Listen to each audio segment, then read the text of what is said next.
पूरी दुनिया में मुसलमानों के खिलाफ नरसंहार चल रहा है। चाहे भारत हो चाहे कोई भी मुल्क, मुसलमान हर जगह परेशान हैं। ऊपर से जो मुस्लिम देश हैं, अरब देश हैं, वो सब के सब गद्दार साबित हो रहे हैं। हज़रात मोहतरम, बैतुल मुक़द्दस मस्जिद अल अक़सा मुसलमानों का पहला किबला अब ख़तरे में पड़ चुका है। अभी कुछ ही वक्त पहले मैंने आपको ये बताया था कि मस्जिद अल अक़सा को गिराने और जलाने की बातें तक चल रही हैं, लेकिन अब आर्टिफिशियल इंटेलिजेंस इमेज का इस्तेमाल करते हुए ये तस्वीर देखिए। इज़राइल के जो सेटलर्स हैं, इन्होंने सोशल मीडिया पर वीडियो पोस्ट की है जिसमें बैतुल मुक़द्दस को जलते हुए दिखाया गया है और उन्होंने हिब्रू भाषा में सोशल मीडिया पर लिखा है कमिंग सून, यानी आने वाले समय में ये होने वाला है और मस्जिद अल अक़सा को जलाकर राख किया जाएगा और हम वहाँ पर अपना थर्ड टेम्पल बनाएंगे। ये तस्वीर इस बात की दलील है कि अरब ने बैतुल मुक़द्दस का सौदा कर दिया है। ये वीडियो इस बात का सबूत है कि तमाम अरब देशों ने इज़राइल के सामने घुटने टेक दिए हैं। इतिहास में मस्जिद अल अक़सा और फ़िलिस्तीन का ये सबसे काला दिन नज़र आ रहा है। अब बेचारे भारत के मुसलमान भी क्या करें, जब भारत के मुसलमानों के आंखों के सामने उनकी मसाजिद को तोड़ा जा रहा है। बेगुनाह मुसलमानों को ही गिरफ्तार करके उन्हीं के मकानों पर बुलडोज़र चलाया जा रहा है। अब भारत के मुसलमान बेचारे फ़िलिस्तीन के लिए बोले या अपने लिए, ये बहुत मुश्किल माहौल और बहुत मुश्किल समय है। गाज़ा पूरी तरह से बर्बाद हो चुका है, इसमें कोई दो राय नहीं है। जाहिर सी बात है, जिसकी जीडीपी गिरना वाजिब थी। 81 से 82% गाज़ा की जीडीपी गिर चुकी है। WHO ने कहा है कि गाज़ा में 22,000 से ज़्यादा ऐसे लोग इस तरह से घायल हुए हैं जिनकी ज़िंदगी अब पहले जैसे नहीं होगी, जिनमें से 3 से 4,000 ऐसे हैं जिनके बॉडी पार्ट काट के अलग करने पड़े हैं और वो पूरी तरह से अपाहिज हो चुके हैं। आइए दोस्तों, अब रफ़ा की नई तस्वीर दिखाते हैं। ये रफ़ा बॉर्डर को तोड़कर बर्बाद करके तमाम मकानों को गिराकर इजराइल ने वहाँ पक्की सड़कें बना ली हैं और तैनाती कर रखी है। वहीं इजराइल ने एक बार फिर से कुछ ही वक्त पहले सीरिया पर दोबारा हमला किया, जिसमें सीरिया के 2 नागरिकों के मारे जाने की पुष्टि हो रही है। वहीं इस तस्वीर को देखिए, इजराइल अपने हेलीकॉप्टर और ड्रोन से सीरिया के अंदर पर्चे गिरा रहा है, जिस पर धमकी है कि सीरिया के लोग और सीरिया ईरान से रिश्ते तोड़ ले। उधर इजराइल के एक और इंटेलिजेंस चीफ ने रिज़ाइन दे दिया है।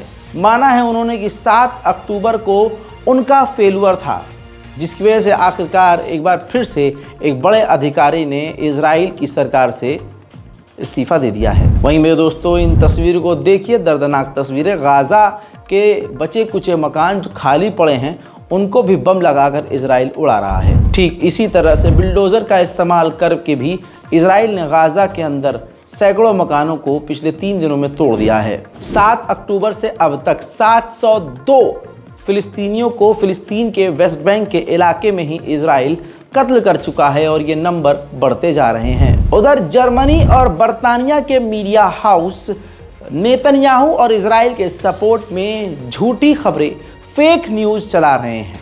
हालांकि इजराइल और अमेरिका के दोस्ती के लिए वेस्ट के तमाम मीडिया पूरी तरह से एक्सपोज हो चुके हैं।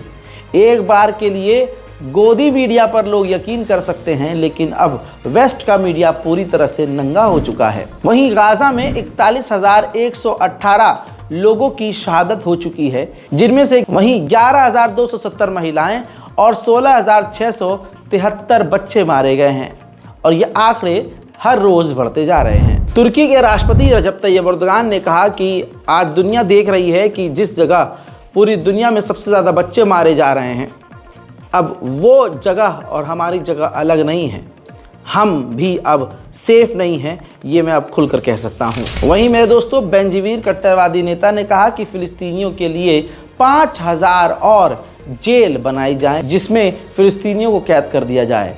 इजराइल का इरादा साफ ऐसा है कि पूरे के पूरे फ़िलिस्तीनी जनसंख्या को जेल में डाल दिया जाए। मेरे दोस्तों, यूएन के इतिहास में सबसे ज़्यादा उसके ज़िंदगी और जब से ये यूएन बना है तब से अब तक सबसे ज़्यादा यूएन के कार्यकर्ता को इजराइल ने मार दिया है। 220 से ज़्यादा यूएन के कार्यकर्ताओं को इजराइल कत्ल कर चुका है। 31 एनजीओ ने यूएन के मेंबर्स से रिक्वेस्ट की है कि जो फिलिस्तीनी बच्चे माइनर्स इजराइल की कैद में हैं उनको बचाने के लिए कदम उठाए जाएं। उधर रेड क्रिसेंट सोसाइटी, WHO और तमाम एनजीओ की मदद से WHO ने लगभग 85% गाजा के अंदर पोलियो कैंपेन पूरा कर लिया है।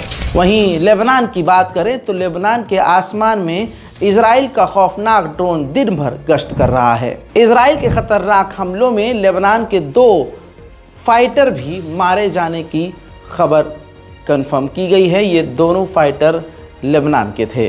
उधर इजरायली जर्नल ने कहा कि अगर हमने डायरेक्ट हिजबुल्लाह पर हमला किया और ज़्यादा अंदर घुसे तो हिजबुल्लाह तेल अवीव और हमारे सेंसिटिव इलाकों पर हमला कर सकता है।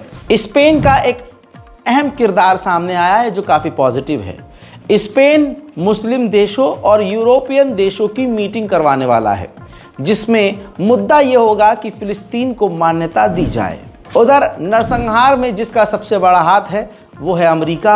अमेरिका ने एक बार फिर से $165 मिलियन के इजराइल को टैंकों के पार्ट अप्रूव कर दिए हैं। उधर इजराइल ने दावा किया है कि हमने हमास के राफा ब्रिगेड को ख़त्म कर दिया है। लगभग हमने 2000 से ज़्यादा हमास के आतंकवादियों को कत्ल कर दिया है। वहीं नेतन्याहू का प्लान ये है कि नॉर्थन गाजा के अंदर फिलिस्तीनियों को वहाँ से उजाड़ कर इजरायलियों को बसाएगा। यूएन के अंदर फिलिस्तीन एक और ड्राफ्ट लाने वाला है जिसके तहत 12 महीने में फिलिस्तीन के उन इलाकों से इजराइल को बाहर निकलना होगा जहां इजराइल ने गैर कानूनी तरीके से कब्जा किया हुआ है। लेकिन इजराइल के नाजायज़ बाप अमेरिका वीटो पावर का इस्तेमाल कर सकता है। बल्कि मैं पर्सनली कह रहा हूं कि अमेरिका इजराइल के बचाव में कूदेगा और वीटो पावर का इस्तेमाल करके इस बिल को पास होने नहीं देगा। उधर फिलिस्तीन अथॉरिटी ने इजराइल के साथ डील कर ली है कि जॉर्डन के बॉर्डर पर फिलिस्तीन की मिलिट्री तैनात होगी और आपके इलाके में, इजराइल के इलाके में जॉर्डन की तरफ से कोई घुसपैठ नहीं होने देगी। मेरे दोस्तों, उधर यूएई इजराइल की गोद में चुसक के बैठ गया है। जहां दुनिया बाइकॉट कर रही है, अब रोज़, जी हाँ रोज़ यूएई से, दुबई से 8 एयरलाइंस के जहाज़ इजराइल के तेल अवीव उतरेंगे। अब फ्लाइट दुबई नाम की यूएई की एयरलाइंस अब रोज़, ये 8वीं फ्लाइट है जो इजराइल की राजधानी तेल अवीव उतरेगी और वहाँ से टेक ऑफ यूएई के लिए करेगी। मेरे दोस्तों, मिडिल ईस्ट पूरी तरह से बेकार हो चुका है। फिलिस्तीन और गज़ा का बचाव करने वाला अब कोई नहीं रहा है, कोई उसका सरपरस्त नहीं रहा, कोई पुरसाने हाल नहीं है। इस बारकोड का इस्तेमाल कीजिए जो 2 दिन से शायद काम नहीं कर रहा था। उम्मीद करता हूं कि गाज़ा और फ़िलिस्तीन की मदद के लिए हम आप मिलकर कुछ कर सकें। साथ ही आपसे रिक्वेस्ट है कि फ़िलिस्तीन और गाज़ा तो ठीक है, लेकिन भारत के मुसलमानों के लिए भी दुआ कीजिए, एक दूसरे के लिए बोलिए और भारत में शांति और अमन के लिए भी नमाज़ों और इबादतों में दुआ कीजिए। इस रिपोर्ट को शेयर कीजिए। आप मेरी ये रिपोर्ट रज़ाग्राफ़ी अनस्क्रिप्टेड यानी मेरे दूसरे चैनल पर देख रहे हैं। भारतीय खबरों के लिए, नेशनल प्राइम टाइम के लिए और भी बड़ी खबरों के लिए हमारे मेन चैनल से भी जुड़े रहें। दोनों चैनल से जुड़ने में आपका बड़ा फ़ायदा इंशाल्लाह रहेगा। इस रिपोर्ट को शेयर कीजिए, कमेंट में अपनी राय लिखिए। जय हिंद।